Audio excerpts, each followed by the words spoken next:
It's the one and only Eagle Double G. வணக்கம் மக்களே, welcome back to our channel info 366. நம்ம எல்லாரும் இப்போ வந்து பார்த்திங்கன்னா சோஷியல் மீடியாவில் யாராவது ஃபன்னாக இல்லை தக்காக ஏதாவது பண்ணிட்டாங்க அப்படின்னா உடனே தக் லைஃப் அப்படின்னு வாயில் சிகரெட் வச்சுட்டு பிளாக் கலர் கூலர்ஸ் போட்டுட்டு அதுக்கப்புறம் தொப்பி போட்டுட்டு இந்த மாதிரிலாம் வந்து ட்ரெண்ட் ஆக்கிட்டு இருக்கோம். ஆனால் இந்த தக் லைஃப் அப்படின்ற இதுக்கு பின்னாடி இந்த மாதிரி ஃபன்னான ஹிஸ்ட்ரிலாம் வந்து இல்லைங்க. அந்த தக் அப்படின்ற வார்த்தைக்கு பின்னாடி இருக்கக்கூடியது ரத்தம் படிஞ்ச ஒரு கொடூரமான வரலாறு தான் வந்து இருக்குது. அது என்ன, தக் லைஃப்னா ஆக்சுவலி என்ன, இந்த தக்கீஸ்னா யாரு அப்படின்றத பற்றி தான் இந்த வீடியோவில் நம்ம டீட்டெயில்டாக பார்க்க போகிறோம். இந்த மாதிரி இன்ட்ரெஸ்டிங்கான விஷயங்களை பற்றி தெரிஞ்சுக்கணும் அப்படின்னாலும் இல்லை உங்களுக்கு வந்து பார்த்தீங்கன்னா வேற ஏதாவது விஷயத்தை பற்றி இன்ஃபோஸ் தெரிஞ்சுக்கணும் அப்படின்னா நீங்கள் கமெண்ட் பாக்ஸில் கமெண்ட் பண்ணுங்கள். நாங்கள் உங்களுக்கு அதுக்கான இன்ஃபர்மேட்டிவான வீடியோஸை ஷேர் பண்ணுறோம். இப்போ இந்த வீடியோக்குள்ளே போகலாம். இது இன்ஃபோ 366.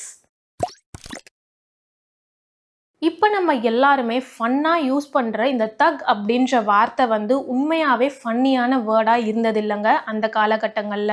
ஏன்னா இந்த தக் அப்படின்ற வார்த்தைக்கு பின்னாடி இருக்கக்கூடியது ரத்தம் படிஞ்ச ஒரு கொடூரமான வரலாறு தான். 1800s இந்த தக் அப்படின்ற வார்த்தையை கேட்டால் எல்லாருமே கொலை நடுங்குவாங்களாம். அப்படி யார் தாங்க இந்த தக்கீஸ் அப்படின்னு கேட்டிங்கன்னா, இந்தியாவை பூர்வீகமாக வச்சு கொள்ளையடிக்கிறத வந்து ஒரு தொழிலாக செஞ்சுட்டு இருந்த கேங் தான் வந்து இந்த தக்கீஸ். ராஜஸ்தான் அண்ட் அது சுற்றி இருக்கக்கூடிய பகுதிகளில் தான் இந்த தக்கீஸ் அப்படின்றவங்க வாழ்ந்து வந்தாங்க.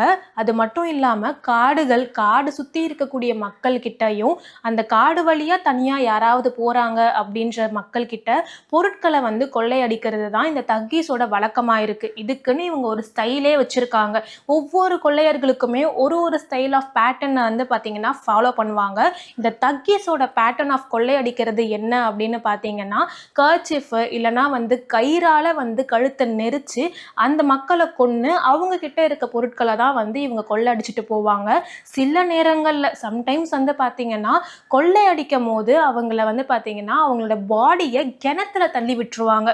இதில் அவங்க கொள்ளையடிக்கும் போது யாராவது அவங்கள டிஸ்டர்ப் பண்ணுறாங்க, அவங்கள வந்து பார்த்தீங்கன்னா அட்டாக் பண்ணுறாங்க அப்படின்ற மாதிரி யாராவது பண்ணாங்கன்னா அவங்கள நினச்சி கூட பார்க்க முடியாத அளவுக்கு ரொம்ப கொடூரமாக கொலை பண்ணிடுவாங்க இந்த தக்கீஸ் அப்படின்றது தான் இவங்களோட வரலாறா இருக்கு.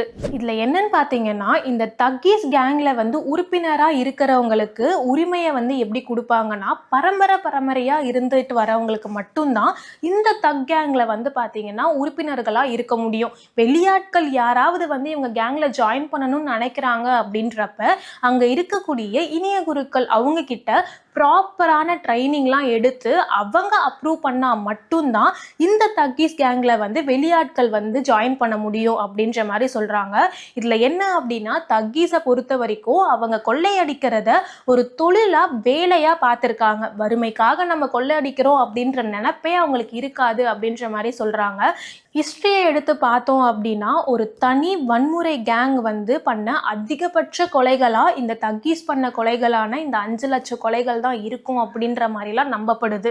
இவங்க இந்திய மக்களுக்கு மட்டும் வந்து பார்த்தீங்கன்னா பிரச்சனையாக இருந்ததில்லை. அந்த காலகட்டத்தில் இருந்த பிரிட்டிஷ் கவர்மெண்ட் கிட்டேயுமே இவங்களோட கைவரிசையை காட்டி பயங்கரமாக டஃப் கொடுத்துருக்காங்கன்னு சொல்லலாம். ஏன்னா பிரிட்டிஷ் மக்கள் கிட்ட இருந்துமே மூட்டையாக கொள்ளையடிப்பாங்களாம் இந்த தக்கீஸ்.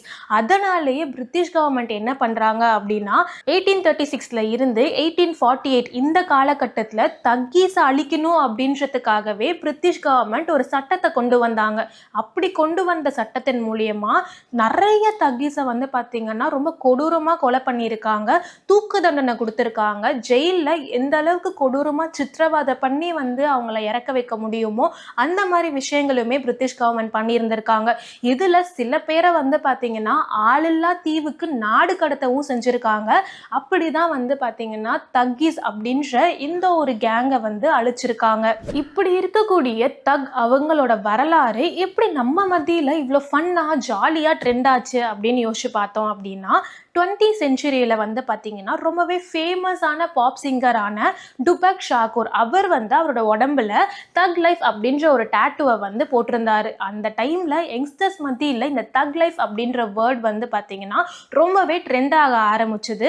அது அப்படியே எவால்வ் ஆகி இப்போ நம்ம அந்த தக் லைஃப் அப்படின்ற வேர்ட்ஸை என்ன மாதிரிலாம் யூஸ் பண்ணிட்டு இருக்கோம் அப்படின்றது நம்ம எல்லாருக்குமே தெரியும். இப்படி தான் வந்து பார்த்தீங்கன்னா தக் லைஃப் அப்படின்ற வேர்ட் நம்ம எல்லாருக்கு மத்தியிலையும் ரொம்பவே பயங்கரமாக எவால்வ் ஆகி ஒரு ஃபன்னான வேர்டாக மாறி இருக்கு. பட் ஸ்டில் அந்த தக்கோட வரலாறு எடுத்தோம் அப்படின்னா அது எப்போவுமே வந்து பார்த்தீங்கன்னா ஒரு வன்முறை கலந்த ஒரு கொடூரமான ரத்தம் படிஞ்ச வரலாறாக தான் இருந்திருக்கு. இந்த வீடியோவில் கண்டிப்பாக உங்களுக்கு அந்த தக் அப்படின்ற வார்த்தைக்கும் அண்ட் வந்து தக்கீஸ் அவங்களோட வரலாறு பற்றியும் கண்டிப்பாக தெரிஞ்சிருக்கும் நம்புகிறேன். இந்த மாதிரி இன்ஃபர்மேட்டிவான வீடியோஸ், இன்ட்ரெஸ்டிங்கான வீடியோஸ்லாம் தெரிஞ்சுக்கணுன்னா மறக்காமல் Info366 சப்ஸ்கிரைப் பண்ணிக்கோங்க. நான் உங்களை அடுத்த வீடியோவில் வந்து மீட் பண்ணுறேன். Until then is bye from Divya.